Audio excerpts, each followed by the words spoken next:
So, as you said, I'm Sarah Zatko, and I'm going to be talking about just the interesting tidbits from our last year's worth of research, and then introducing everyone to the work we've been doing with consumer reports and talking about how you can help on that or how you could get involved. So, for those who don't know, what is CITL? It's a nonprofit research organization focused on being sort of like consumer reports, but focused specifically on software risk and safety. So some people get confused. They think we're just evaluating security software. We're evaluating all software. And that includes desktop binaries or things off of IoT devices. That's sort of what we're getting into now. There will be a little bit about that later. But so anything that's a binary. And the goal is that we test things and then publish results, just like Consumer Reports does. Right now, where we are in that process is we've got the testing part pretty solid, but we're working now on coming up with nice-looking, readable reports, scaling everything up so that we can test everything rather than, just a product here or there. When you want to do an entire industry like this, it requires more scale than you initially set up for a proof of concept. And then we're building up our partnerships for publishing because, again, we're not publishers. We'd rather give data to people like Consumer Reports and other organizations and let them disseminate the information to their audiences. So that's the sort of stuff we're working on right now. And the end goal is, of course, to make the software industry safer and easier for people to navigate. The people who care to make the right decisions about minimizing their risk have no clue how to do it because not any fault of theirs, but just an entire lack of usable information. So that's the problem we're looking to solve in the long term. Our software testing right now, we do static analysis, which is different than most people's. Our static analysis is that we look at what application armoring features are there and how well are they implemented, what functions were called, and which of those are historically really risky or just straight out bad. And what libraries are people linking to and what are the features of those libraries, and then complexity of the code. And we can measure all of that to our satisfaction, but there's a problem when you want to take the 100 or 200 features you extracted about a binary and you want to turn it into a single score, like this got a 75 out of 100, because it's hard to tell what thing is worth how many points. Are stack guards worth 15 points or 10 or 20? I don't know. Because there haven't been a lot of studies that look at how effective are the safety measures that we use and trust. In most other industries, that sort of data would be pretty fundamental, something you could take for granted that it existed, because the first step is that somebody comes up with their bright new idea and publishes how and why it works, and we hope one day everyone will be using it. But before you get to that universal adoption, there's clinical trials or there's small scale deployment, and then there's studies to see did it do what we thought it would do and how well did it do that thing. The security industry doesn't do that. I hadn't realized what a weird blind spot that was until I needed that data for this effort. And then I was like, wait, we don't do this at all? It's just sort of mind-blowing when you realize that this is an entire gap. But it makes sense because that stuff's not as sexy. It's not as exciting. So and there's enough other problems that people don't do it. So that's what we're focusing on in the immediate future, is that we have a lot of static analysis data. We're putting together a lot of dynamic analysis and fuzzing data to go with it so that we can do those studies about how impactful are different elements that we're looking for and how much do they affect a final score. That way, when we do finally publish results, there'll be numbers we're ready to get in a fight over, things that are really solid and that we really stand by. And when we publish that corpus of data, the fuzzing data and the static analysis data, that'll be a big deal for a lot of other people too, because we're not the only ones who are frustrated by that lack of quantification for impact for the things that we hope to be industry standards. You know, if somebody's looking to push for universal adoption of a particular safety feature, say, you know, the FTC or someone like that, it's very hard to make that argument without the study saying, this is why you need this. And, you know, it's also, I believe that this gap in the body of existing research is at least partially responsible for the success of snake oil salesmen in our industry, because for the stuff that really has substance and does something, and the snake oil, the same argument is being made. I'm an expert and this works, trust me. You know, the non-expert doesn't have the sort of data that they'd have for any other decision-making process, and it looks the same to them. So whichever one's better marketed and prettier looking is the one they're gonna go for. Also, snake oil people usually make more broad promises. So, you know, they'll go for the one that says, this will make you totally secure, not the one where they're like, yeah, I think this will help, you know.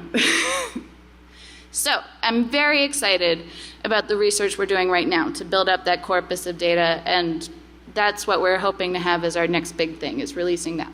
But for now, on to our talk, and what do we have to show you today.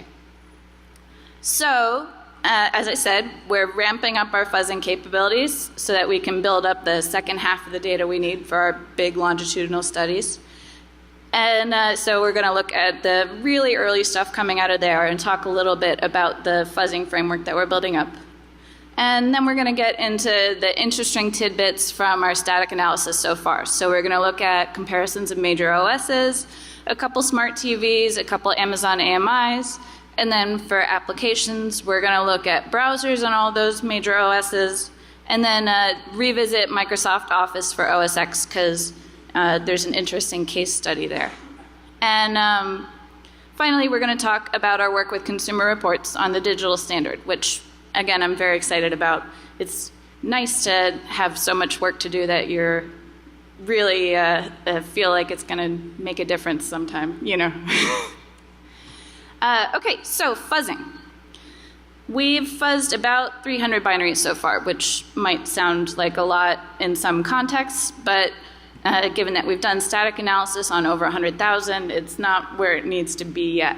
And what we're building is a system that can do fuzzing in a fully automated fashion. So set up a VM, install the software to be tested, take a bunch of existing test harnesses and try them out on the binaries. If something fits, then you fuzz it, and then do the crash triage to identify primitives, all in an automated fashion. When most people are doing fuzzing, their goal is to hit a particular target. But what we want is just breadth. We want as many different kinds of binaries as possible. So if something doesn't work, we just ditch it and move on to the next thing. And, you know, so that means we can build up a larger set of data, although probably a little idiosyncratic looking to somebody who had a different goal in mind. And to do this, we're customizing AFL and Triforce QMU and also borrowing some stuff out of the Cyber Grand Challenge. And that put together is called CITL Fuzz, very creatively. Maybe we'll have a better name for it somewhere down the road. Names aren't totally my specialty if you saw the talk title. But so we've fuzzed about 200 binaries with AFL and about 100 with CITL fuzz so far. So for the CITL fuzz results, those are, it's not a terribly rich data set at the moment, but one interesting thing you can do is look at the packages where we fuzz multiple binaries and see how well did those packages do as a whole. So what we have here is package name, number of binaries, how many of those crashed, that as a %, and then total number of unique crashes for that package. And you can see the winners here are libcbin and cook with 5 and 4 binaries respectively and 0 crashes. Those are the biggest sets of binaries to not have any crashes found. The runner-up would be Canna, which had a handful of crashes for its 6 binaries, but that's still better than anything else in its range of binary counts. The losers were BioSquid, ElfUtils, and then CDF tools. The first 2 of those had 100% crash rate for their 8 binaries tested, and BioSquid had several hundred crashes per binary So that was definitely the biggest loser out of our test so far. For the AFL data, we had static analysis to go with it, so then we can start doing some really preliminary data science of the type that we're going to be doing more and more of as our data set gets richer. Right now, we're only getting numbers of unique crashes and the signals, but later on we'll have primitives identified, and then we'll be able to do more complex math magic. But for now, we have the numbers of unique crashes, and then we tried correlating those with risky and bad functions. So risky and bad functions mean what you think. They're the functions that somebody looks for when they're bug hunting because they know that people screw them up a lot. And bad is worse than risky, So the highest correlations that we found were for exec LP and exec V, which had a pretty high correlation rate with numbers of crashes. This is, again, really early days in a pretty small data set. So it's an exciting early tidbit and tells us that there's going to be some really cool stuff when we get this fully up and running. So onto our static analysis data, where we've got a lot more to work with. So first up, operating systems. An operating system has thousands, maybe tens of thousands of binaries. Each binary has a score. So the way we show an entire environment and its stance is that we do a histogram of all the scores in that operating system. And you can't see the numbers here because I wanted to get too much on one slide, but you don't really have to. You just need to see the shape of the distribution. So the x-axes here are all the same. They go from -10 to 110. And low numbers are bad. They mean softer targets. High numbers are good. So the further to the right your distribution gets, the better off you are. And the y-axis is not the same on all of these because it made things sort of unreadable. But it's not really important for the story here because, what we're looking for, again, is the shape. So what we've called out is the 5th, 50th, and 95th percentile marks because this allows you to see how long the tails are in either direction. We particularly care about the left tail because that's the low-hanging fruit in your environment. The longer that tail gets, the more soft targets you have lying around and the less you've done to clean up that low-hanging fruit. So Windows 10 actually does very well, which you might know from seeing the new safety features and improvements that they had in that release. The 5th percentile mark is pretty close to the 50th, and they're really very consistent in the application armoring features that they're including, which is why the distribution looks so different than all the other ones. It's a lot more uniform in the safety practices, so then you end up with a lot more things in the same bin. So for example, that biggest bin there is the 65 to 70, and there's 5,500 binaries in there. So that's the most consistent off-the-shelf use of safety features that we've found so far. OSXL Capitan has scores in generally the same region on like the chart as as Windows, but it's the 5th percentile mark has moved a lot further down. So it's got a lot of the same safety features, but they're not being as consistently applied. And there's just a lot more low-hanging fruit hanging around. So the percentiles all move down a bit. The 50th is almost the same, but the thing we care about the most is that that 5th percentile mark went down by 14 points.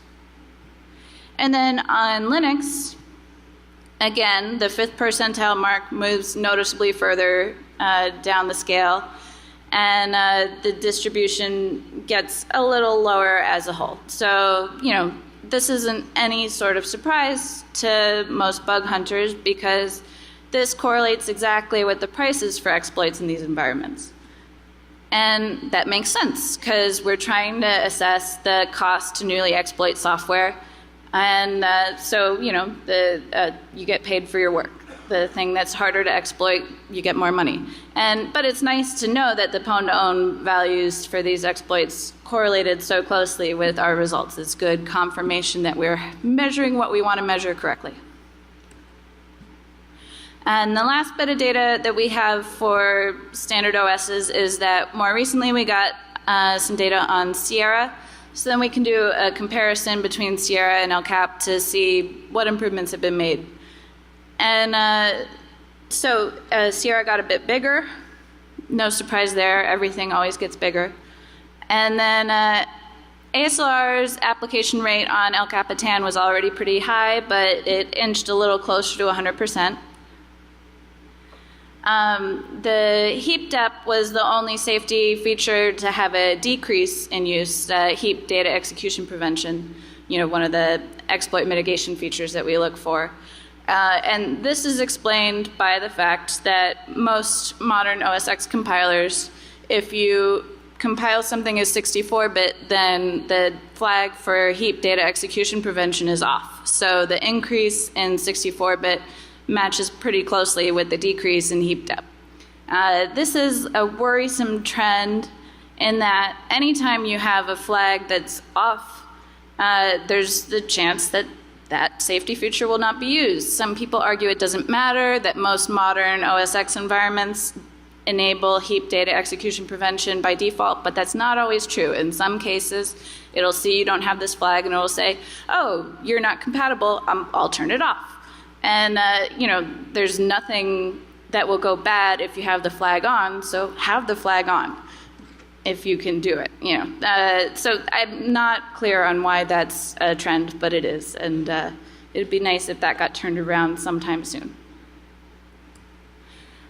We also look at source fortification, and the percent of binaries that were fortified was about the same, although the number that were unfortified went down, so good. You might notice that these numbers don't add up to 100%. That's because the way we tell whether there was source fortification is that we look for the unfortified versions of these functions and we look for the fortified versions. And if you don't have either in your binary, we don't know what flags you had, and it doesn't really matter, because it's irrelevant. It didn't make any change. And then the last bit is looking at what percent of the binaries had functions from our different categories.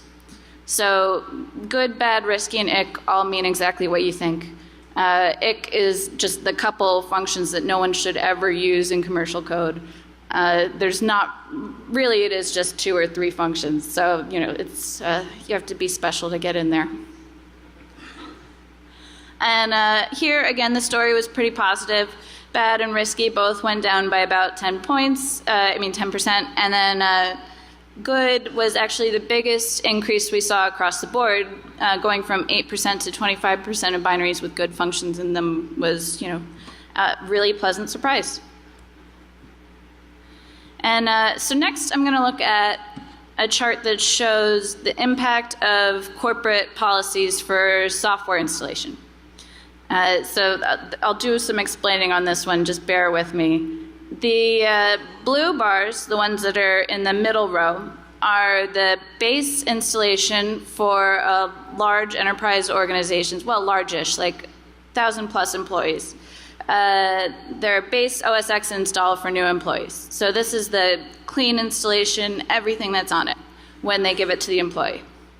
The little gray bars that you can hardly see in front of the blue bars are what executables from that clean installation their employees actually use. So which ones got executed. And then the giant orange bars are what executables get run by employees when the company gives them the right to install whatever software they want. So if you're looking at the live attack surface being presented by your organization, those gray bars versus those orange bars are the comparison. And obviously you can't have just those tiny bars. You have to allow them to install some things, but being judicious in what you allow is important, because if you aren't, you're increasing your attack surface by a sizable amount. And in particular, the low-hanging fruit increases a great deal. The negative scores for the clean install stop at -10, but on the dirty install, they go down to -35. So you're increasing your lower tail by a lot. And again, that's not something that's a surprise to anyone, but nobody's quantified it and shown somebody a chart of, here's what you're doing with this policy. Okay, and next we're going to look at a few different Linux distributions. The first one is the same Linux that you saw earlier. This is what you get as the off-the-shelf Linux 16, Ubuntu 16. And then the one below it is an example of what you get when you take an off-the-shelf Linux install and do a modest hardening effort. So no code modification, but you take out the stuff you obviously don't need, and you recompile it with all the modern safety features enabled that won't get in the way of normal operations. This is a very reasonable thing to expect from any major vendor when they're putting out something with a Linux environment. Obviously, that's not what they do right now, because nobody makes that modest effort if no one's going to notice. So what you see if you take apart a smart TV and get the binaries is the two things we have on the bottom here, a Samsung smart TV and then an LG smart TV. And these are worse than the off-the-shelf Linux. They're lower distribution. They have lower points overall because they're missing a lot of fundamental safety features. They're smaller. They're 4,000 and 2,000 binaries respectively, but they're clearly not doing all the things a modern Linux environment does from a safety perspective. And for comparison, if you look at Amazon's AMIs for Linux environments, they're the same size. These are both 2,000 binaries, so very comparable footprint. But this is what happens when you care about the security of your Linux environment. The distributions are much higher, and they've taken out all the low-hanging fruit. The scores on the other ones went well into the negative numbers, but here the minimum scores are 40 and 30 respectively. So that's a nice accomplishment, and it shows that it's entirely possible to have a full Linux distribution in the footprint that these IoT devices have while doing everything more correctly. So to see why those smart TV scores were as low as they are, here's some data similar to what we saw for the OS X stuff, just showing all the safety features that the smart TVs don't have. I've highlighted in light orange and light red the bad and really bad numbers respectively, math terms. And I'm comparing it to the hardened Linux because they should have made some effort to harden. That's the bar they should be compared to. So ASLR is lower than the standard because the standard is that we're getting really pretty close to 100%. And then RelRo was almost non-existent. That's a Linux-specific application armoring feature that's really pretty common these days. And stack guards and fortification were basically non-existent on LG. They were there on Samsung, but much lower than industry standard. And that's all reflected in their scores. So that's it for full environment views of operating systems.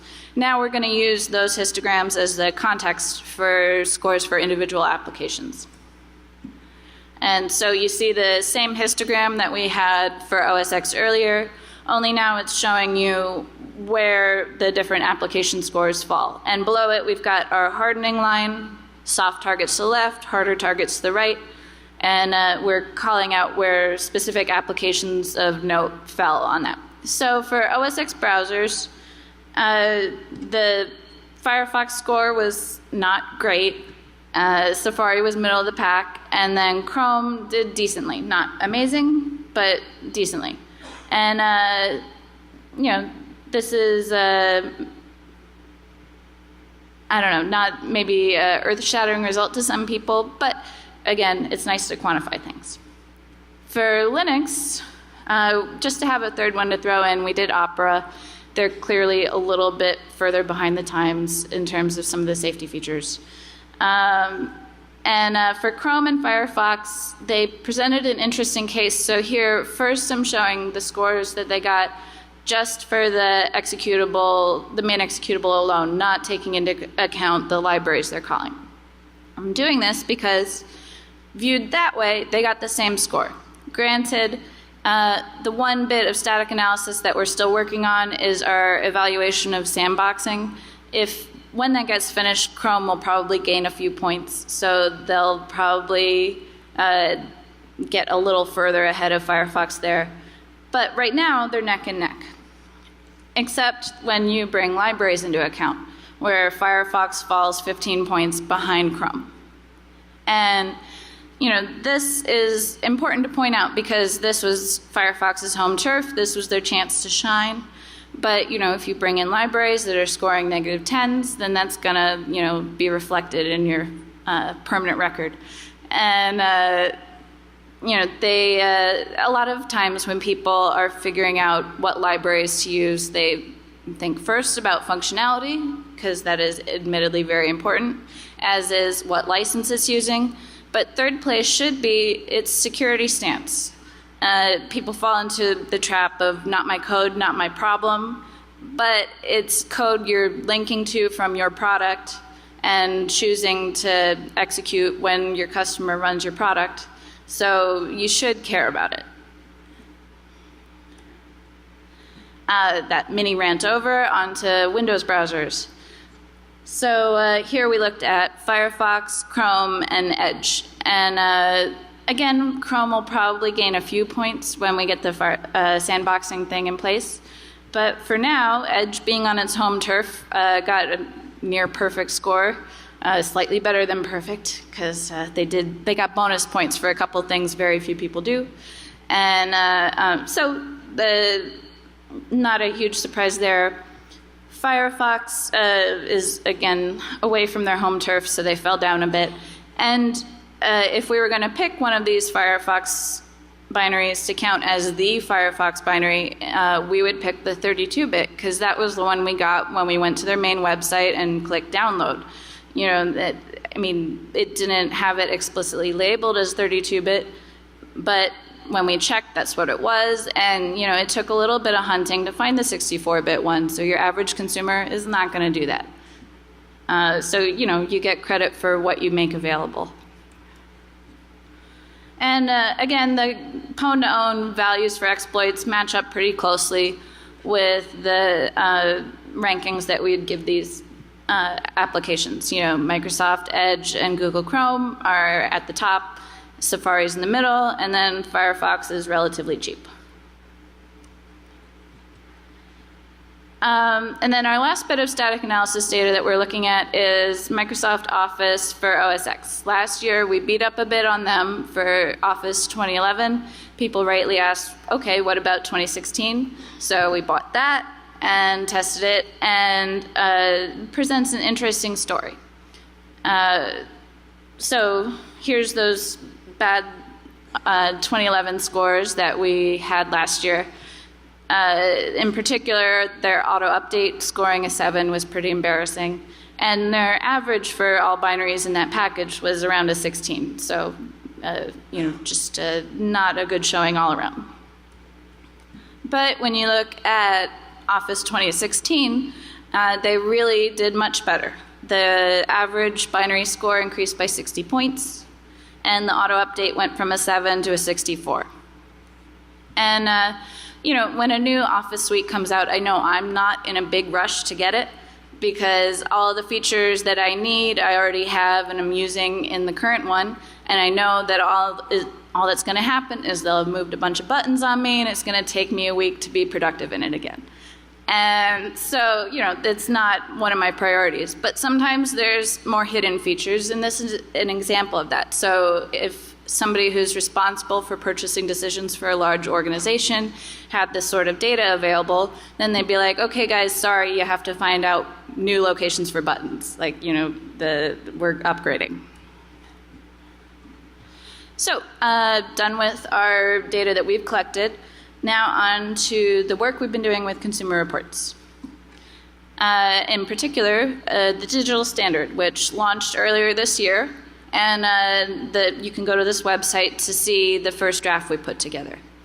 And what this is that consumer reports, recognizing the need for software evaluation for their own product reviews, asked us to be part of a group they're forming. The other groups are all focused on digital rights, privacy. One of them's focused more on governance side. There's data sharing.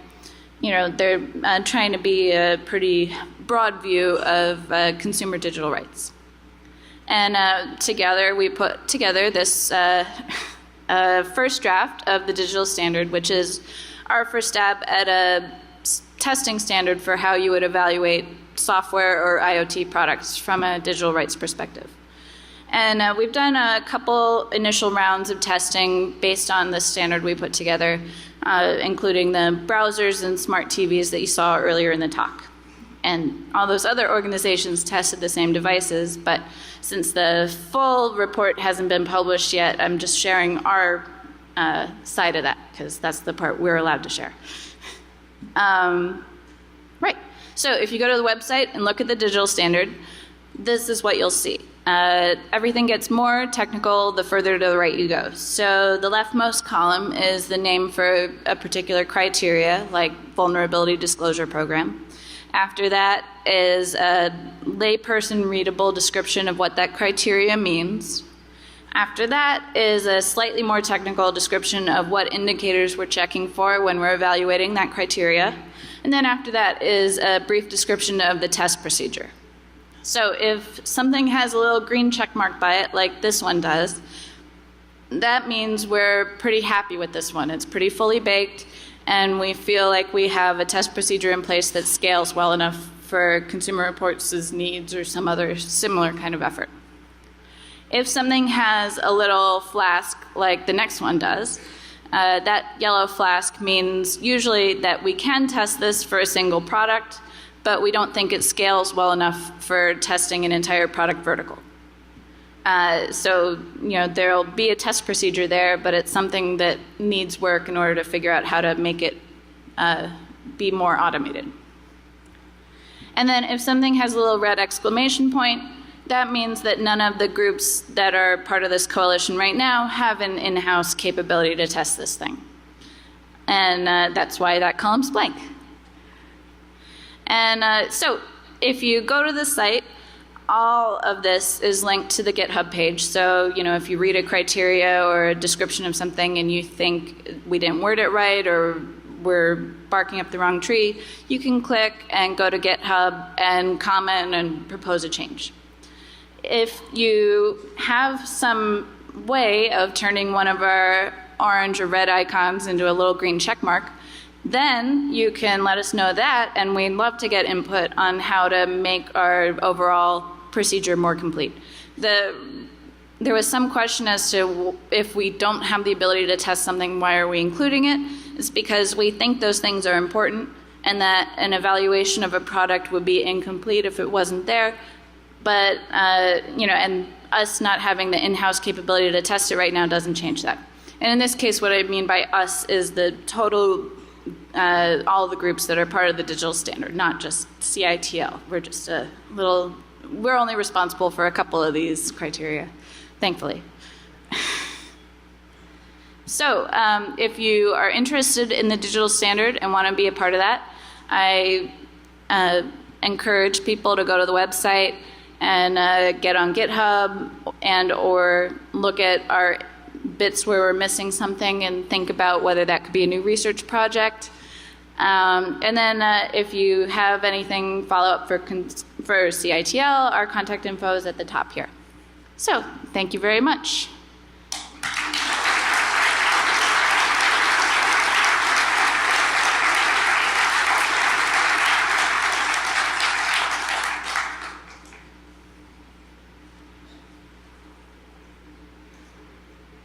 Are we doing questions? I don't know. Yeah, I can do 10 minutes of questions.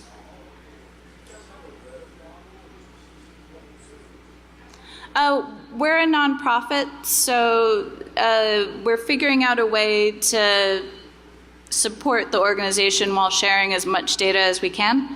But public service is the main goal. Sorry, I forgot to repeat that question.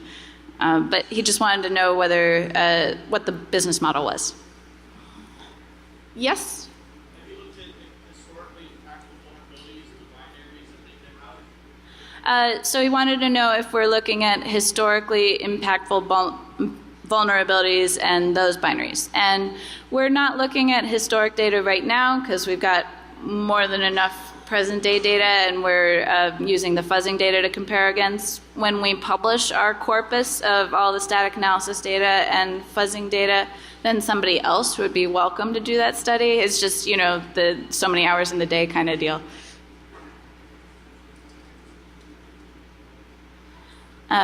Anyone else? It's a little hard to see the audience. You.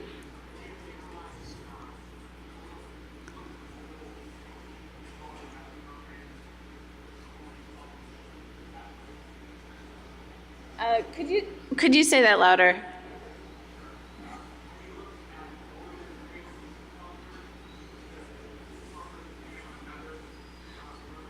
So are we looking at dependencies for software? If it's a library that it links to, then we look at that, and then we look at the libraries that links to. We go down that whole tree. If it's some sort of more indirect dependency that we can't see through library linkage, I don't know what that would be, but then we wouldn't find it. But yeah, we look at the whole tree of library dependencies. Anyone else? We're all good? No, there. Okay, we're all good. Okay, great. Oh, wait, you have a question? I'm not currently on Twitter. What? Yeah, we're in between DARPA officers.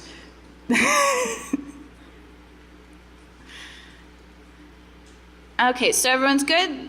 Then have a great DEF CON.